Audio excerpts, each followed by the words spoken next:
Perawat Irma dan perawat Ananda berbincang-bincang untuk melakukan kunjungan rumah ke kediaman Ibu Dian untuk memberikan edukasi mengenai hipertensi asimptomatik. Selamat pagi, Nurs. Pagi, Nurs. Oh ya, baik, Nurs. Kemarin kita kan sudah melakukan kunjungan ya, Nurs, ke rumahnya Pak Gina dan juga Ibu Dian. Iya, benar, Nurs, Nanda. Jadi, hasil pengkajian dari Ibu Dian sendiri bagaimana ya, Nurs? Jadi begini, Nurs, berdasarkan hasil pengkajian sebelumnya itu di keluarga Ibu Dian dan juga Pak Juna, bahwa Ibu Dian ini mengalami hipertensi, Nurs. Dengan hipertensi tanpa gejala, yaitu hasil pengukurannya itu kan 2 kali, Nurs. Yang pertama itu tanggal 9 Maret 2025 itu hasilnya 140/85, lalu yang kedua itu tanggal 21 Maret hasilnya 145/90, Nurs. Kemudian Ibu Dian ini juga tidak rutin minum obat dan juga IMT-nya ini 39,5 yang tergolong obesitas, Nurs. Oh, seperti itu, Nurs. Oh ya, jadi kita kan akan melakukan edukasi ya, Nurs, ke rumahnya Ibu Dian kembali seperti itu. Saya juga sudah menyiapkan buku panduan hipertensi seperti itu. Iya, Nurs, saya tadi juga sudah menghubungi Bu Dian bahwa beliau ini bersedia untuk diberikan edukasi mengenai hipertensi tanpa gejalanya, Nurs. Oh iya, baik, Nurs. Sudah dihubungi ya, Nurs? Sudah. Oh iya, baik, Nurs. Mari kita ke rumahnya Ibu Dian. Mari, Nurs. Assalamualaikum. Waalaikumsalam. Selamat pagi, Bapak dan Ibu. Baik, sebelumnya perkenalkan dia Bapak dan Ibu. Saya perawat Irma dan juga rekan saya perawat Ananda. Masih ingat kan?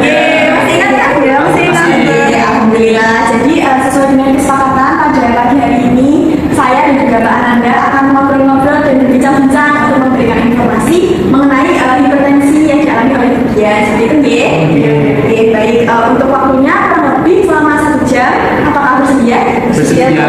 Untuk tujuannya nanti diharapkan agar Bu Dian dan juga Pak Juna nanti tahu terkait dengan masalah hipertensi tanpa gejala yang dialami Ibu Dian. Seperti itu, nggih? Baik, Bapak dan Ibu izin menyampaikan berdasarkan hasil pemeriksaan dan juga pengukuran tekanan darah kemarin. Jadi tekanan darah Ibu Dian ini termasuk tinggi, nggih? Nah, yang pertama itu diukur tekanan darahnya itu 140/85, itu tanggal 9 Maret. Lalu di tanggal 21 Maret itu 145/90. Itu termasuk hipertensi tingkat 1, nggih, Bapak dan juga Ibu. Saya baru tahu, Mbak, itu masuk ke hipertensi tingkat 1. Iya, selain itu Bu Dian menyampaikan bahwa Ibu ini tidak merasakan gejala apa-apa, nggih? Iya betul, Mbak, karena saya tuh nggak ngerasain pusing sama dada saya tuh nggak sesek gitu, Mbak, kayak biasa-biasa aja. Oh, baik. Selain itu bahwa pengukuran dari berat badan Ibu ini termasuk ke berat badan yang berlebih, Ibu, atau biasa disebut dengan obesitas, seperti itu. Nah, sebelumnya Ibu sama Bapak tahu nggak hipertensi yang tanpa gejala itu apa? Kayaknya nggak tahu ya, Ma. Iya nggak tahu. Jadi begini nih Ibu, Bapak, hipertensi asimptomatik itu adalah hipertensi tanpa gejala, nggih, seperti itu. Jadi ini ada buku panduan hipertensi. Ini bisa dilihat nggih Ibu Bapak. Ini hipertensi asimptomatik biasanya disebut dengan silent killer, seperti itu. Kenapa disebut seperti itu? Karena hipertensi ini itu bisa menyebabkan bahaya karena diam-diam itu tidak ada gejalanya, seperti itu Bapak Ibu. Jadi ini ada beberapa jenis-jenis hipertensi nih Ibu Bapak. Ini bisa dilihat nggih. Ini jenis hipertensinya itu ada beberapa. Tadi ada normal, yaitu sekitar kurang dari 120 per kurang dari 80. Kemudian ada prahipertensi, yaitu 120 sampai 139 per 80 sampai 89. Kemudian juga ada hipertensi tingkat 1, yaitu 140 sampai 159 per 90 sampai 99. Nah, tadi hipertensi itu termasuk hipertensi tingkat 1, ya, seperti itu. Kemudian juga ada hipertensi tingkat 2, yaitu lebih dari 160. Kemudian ada hipertensi tingkat 3, yaitu lebih dari 180 per lebih dari 110. Seperti itu, ya, Bapak Ibu. Oh iya, Mbak, ternyata berarti hipertensi saya tuh masuk ke tingkat 1 ya, Mbak? Iya, betul. Nggih, Ibu, selanjutnya saya akan menyampaikan nggih terkait dari apa sih penyebab dari hipertensi asimptomatik. Sebelumnya apakah Bapak Ibu sudah tahu? Belum tahu ya, Ma. Belum tahu. Jadi ada beberapa penyebab dari hipertensi asimptomatik, nggih. Nah, penyebabnya itu disingkat yang namanya garam, nggih, Bapak Ibu. Nah, G yang pertama itu dari gaya hidup yang tidak sehat, seperti itu, nggih. Lalu yang kedua yaitu ada asupan garam yang berlebih, Bapak dan Ibu. Yang ketiga ada merokok dan juga minum minuman alkohol, seperti itu. Lalu A-nya itu ada akibat stres yang terus-menerus. Terus juga bisa nyebabin hipertensi ya? Gitu. Lalu yang M itu ada makanan yang tidak sehat. Jadi mengonsumsi makanan yang tidak sehat itu juga tidak baik, nggih. Lalu yang terakhir itu ada masalah berat badan atau obesitas yang dialami oleh Bu Dian, seperti itu, Bapak dan Ibu. Jadi salah satu penyebab juga ya, Mbak, obesitas ya, Mbak? Nggih, betul sekali. disebabkan karena hipertensi yang tanpa gejala Bapak dan Ibu. Nah, yang pertama itu ini komplikasi itu singkatannya itu SINGGA nggih Bapak Ibu seperti yang ada di buku panduan. Nah, SINGGA itu yang pertama bisa menyebabkan stroke seperti itu. Jadi, hipertensi asimptomatik itu bisa menyebabkan stroke. Lalu yang kedua ada insufisiensi ginjal atau Ibu biasanya dan Bapak mendengarnya itu gagal ginjal. Ya, gagal ginjal. Lalu yang ketiga itu ada nyeri dada. Lalu ada gangguan penglihatan. Nah, jadi hipertensi asimptomatik itu bisa menyebabkan gangguan penglihatan ya Bapak dan Ibu. Lalu ada gangguan otak dan juga organ-organ yang lain. Dan yang terakhir itu asimptomatik. Nah, asimptomatik ini kan yang dialami oleh budian ya Bapak dan Ibu. Jadi ya betul sekali tanpa gejala ya.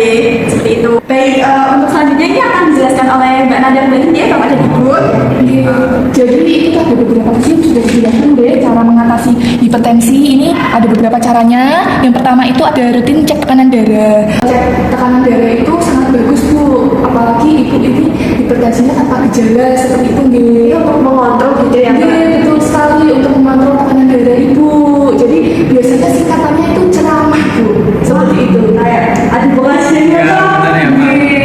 Jadi ceramah itu apa, Mbak? Oh, jadi ceramah itu adalah singkatan dari cek tekanan darah di rumah. Itu bagaimana sih langkah-langkahnya? Yang pertama itu dengan cara mencegah konsumsi rokok, kemudian juga kopi dan juga aktivitas minimal sebelum 30 menit sebelum dicek tekanan darahnya seperti itu ya Bu, Bapak.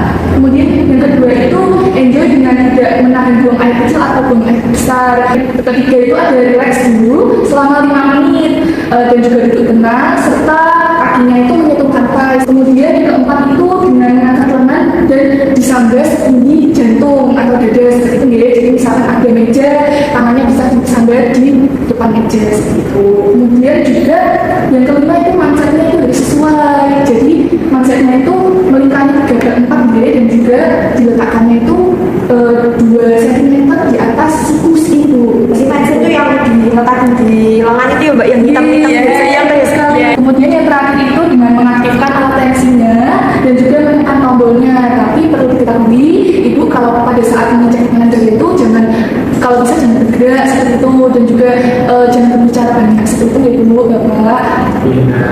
Kemudian tadi kan ada beberapa cara mengatasinya nggih. Kemudian yang kedua ada kendalikan stres. Jadi stres yang berlebihan ini juga tidak baik. Kemudian ada diet sehat dan juga rendah garam. Kemudian juga ada makan makanan yang tinggi serat seperti misalnya buah dan juga ada sayuran. Ibu tahu buah atau sayuran yang tinggi serat? Tahunya cuma apa wortel aja ya Bu. Cuma wortel. Jadi ada beberapa sayuran yang tinggi serat. Ada kangkung, wortel, bayam, kol seperti itu nggih Bapak dan Ibu. Kemudian ada minum obat sesuai resep dokter. Oh nggih, ini Ibu mohon maaf, kemarin di data kita wawancara itu kan Ibu minum obatnya amlodipin 5 mg ya betul? Betul. Itu resepnya 2 kali sehari nggih? Iya, 2 kali sehari. Tetapi minumnya cuma sekali sehari betul? Iya, nggak rutin Mbak, karena gimana ya Mbak, saya tuh takut ya Mbak kalau minum obat itu sehari 2 kali itu nanti bisa merusak ginjal saya Mbak. Jadi saya kayak ya udahlah, kalau nggak ada gejala atau nggak ngerasa tensinya tinggi tuh saya minumnya cuma sehari sekali. Oh baik, berarti Ibu minumnya tergolong tidak rutin nggih karena takut ginjalnya rusak.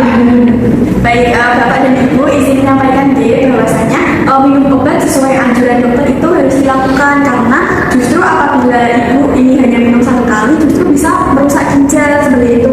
Betul ya, Mak. Kalau kayak gitu malah merusak ginjal ya. Nah, betul. Jadi minumnya harus sesuai dengan resep dokter nggih Bapak dan Ibu. Bapak tahu kalau Ibu minumnya cuma 1 kali? Tahu. Soalnya kalau minum biasanya juga malam gitu Mbak 1 kali. Jadi saya lihat juga kalau minum. Oh nggih. Ini mungkin Bapak bisa mengingatkan Ibu nggih supaya minum obatnya secara teratur seperti itu. Kemudian itu ada olahraga teratur Ibu Bapak. Jadi Ibu Bapak bisa berolahraga dengan misalnya ini ada jalan kaki selama 10 atau 15 menit. Kemudian juga ada jogging, kemudian juga ada berenang, kemudian juga ada senam hipertensi Ibu Bapak. Ada senam hipertensi ya Mbak, ternyata saya kira senam-senam biasa ya Ternyata ada juga ya Mas, senam buat penyakit ya. Jadi senam hipertensi itu bisa 10 sampai 20 menit seperti itu nggih Bu. Mungkin dilakukan ada beberapa banyak ada di YouTube Bu jenis-jenisnya. Jadi rutin ya Mbak itu kalau senam hipertensi, kalau bisa tuh rutin. Nggih, jadi rutinnya itu kalau dalam seminggu itu bisa 5 sampai 6 kali seperti itu Bu. Ini ada penelitiannya juga Iya, Bapak Ibu. Jadi seperti itu nggih Bapak dan Ibu nanti bisa mencobanya di rumah dengan melihat video YouTube seperti itu. Kemudian yang terakhir itu ada yang menghindari rokok dan juga alkohol seperti itu Ibu Bapak. Saya alhamdulillah Nggak minum alkohol, cuma bapaknya juga nggak ngerokok. kan sudah dijelaskan ya Bapak dan Ibu bagaimana caranya cek tekanan darah di rumah. Nah dari wawancara kemarin Ibu kan juga punya tensi digital kan di rumah? Iya, punya. Ya tapi cara pakainya gimana Bu kemarin? Ya biasanya tinggal pasang terus udah dipencet. Kita jadi tahu mbak, tadi mbaknya jelasin itu ya pak, juga ada sekatannya bagus banget itu. Jadi kita udah tahu cara gunain yang bener gitu mbak. Oke, alhamdulillah sudah tahu Ibu caranya. Nah, sekarang ini saya mau jelasin Ibu biar bagaimana sih cara mengontrol tekanan darah yang baik. Nah, ini kami buatkan tabel G untuk rutin cek tekanan darah. Jadi, tabelnya itu di dalamnya ada hari dan juga tanggal, lalu waktu dan juga hasil. Nah, untuk pengukuran tekanan darah karena Ibu ini hipertensinya kan tanpa gejala nih Bapak dan Ibu. Nah, itu bisa dilakukan 2 kali dalam 1 hari, yaitu di pagi hari sebelum makan dan juga di malam hari. Ya, jadi hasilnya nanti bisa ditulis sebelah sini. Nah, nanti Bapak dan Ibu kan bisa tahu ya selama kurang lebih 1 minggu itu tekanan darah Ibu dia ini seperti apa, apakah naik terus atau turun seperti itu. Bapak dan Ibu sudah paham terkait tabelnya? Sudah paham ya Pak? Oke, nanti kan bukunya akan diberikan, nanti bisa diisi di sebelah sini ya. Nanti baru ya pak, biar ngingetin mama biar cek tekanan darahnya penting ya.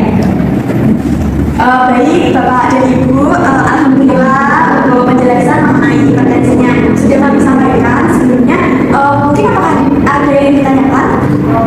Mungkin nggak ada ya Pak, karena sudah sangat jelas sekali ya penjelasan dari Mbak Irma dan Mbak Nanda ini. Oh nggih, alhamdulillah nggih Ibu Bapak. Tapi dari hasil obrolan tadi boleh dijelaskan kembali nggih Ibu mungkin tadi apa saja yang kita obrolkan seperti itu? Jadi itu saya tuh menderita hipertensi asimptomatik, dimana itu hipertensinya itu tanpa gejala. Walaupun tanpa gejala itu juga sangat berbahaya ya mbak. Terus hipertensi saya tuh termasuk ke hipertensi tingkat 1. Iya betul Ibu. Ya, terus kemudian penyebab dari hipertensi itu bisa dari stres, bisa dari jarang olahraga ya mbak. Terus kemudian mungkin berat badan saya kayak berlebih atau obesitas. Kemudian ada komplikasi ya mbak, tadi komplikasinya banyak banget. Terus saya sebutin ada stroke, ada gagal ginjal, ada penyakit jantung koroner, dan banyak lagi komplikasi yang lain tadi bang. Kemudian cara mengatasinya tuh tadi mbaknya ngajarin buat senam hipertensi. Terus ada olahraga nggak usah yang berat, yang ringan-ringan aja gitu ya mbak. Kemudian apa lagi tadi mbak? Kayak makan makanan yang bergizi juga Oh ya. iya, makanan yang bergizi tadi yang tinggi serat itu ya, ada bayam, ada wortel, kangkung, banyak lah itu. Terus kita juga tadi diajarin cara tensi di rumah mandiri. Ada singkatannya tadi bagus banget, ada ceramah ya mbak. Ya Allah makasih banget ya mbak. Ya. Dan kembali Pak terkait dengan cara minum obat untuk kemudian tadi bagaimana? Oh mungkin cara minum obatnya itu tadi yang sudah dijelaskan Mbak Irma dan Mbak Nanda itu sehari itu minumnya 2 kali ya Mbak, sesuai anjuran dari dokter, dan itu rutin diminum untuk mengontrol tekanan darah istri saya ini. Iya, nanti ya mbak, terus saat ginjal itu ya pak, harus rutin. Berarti nanti itu juga diisi ya Mbak tabelnya itu ya. Ini Ibu Bapak mungkin bisa membantu ya seperti itu untuk mengecek tekanan darahnya seperti itu Bapak Ibu. Iya Mbak. Baik, Bapak dan Ibu, alhamdulillah untuk sesi kali ini selesai. Untuk rencana tindak lanjutnya mungkin kurang lebih nanti sekitar 1 minggu kami bisa kesini kembali untuk mengecek kembali terkait hipertensi Ibu. Untuk waktunya bersedia di jam berapa dan juga di hari apa nih? Mungkin hari Minggu ya. Hari Minggu, tapi mungkin malam ya mbak, soalnya kita mau pergi di pagi hari. Jam 7. Iya. Cuma Ya, berarti hari Minggu jam 7 malam nanti saya dan juga Mbak Nanda akan kesini kembali Baik Ibu Bapak, terima kasih nggih. Mohon maaf mengganggu waktunya